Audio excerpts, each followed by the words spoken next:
There's no intrinsic value to this asset. And now it's starting to be priced appropriately. So it has a, what's Bitcoin at? 16,000? It has another 17,000 to go down. Ugh, really? Yeah, there's no intrinsic value to this product.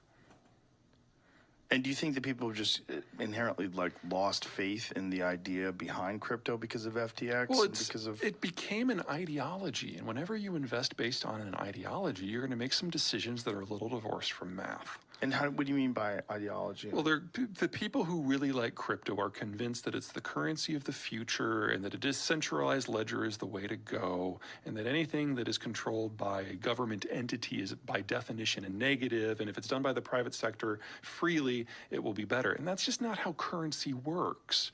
Currency is a method of exchange and a store of value. And for that, there has to be a degree of trust, and you have to have it managed in terms of volume. I mean, one of the craziest things about Bitcoin is that there will never be more than X number of units of Bitcoin.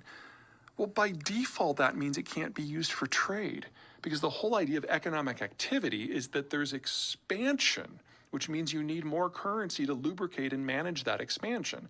If currency is locked in at a specific number, you get monetary inflation, and that is one of the fastest ways to destroy an economic model.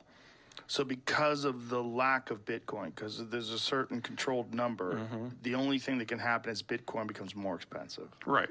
And that means that the people who hold it are the ones that make the money, but everyone else suffers? I'm sorry, that's not viable.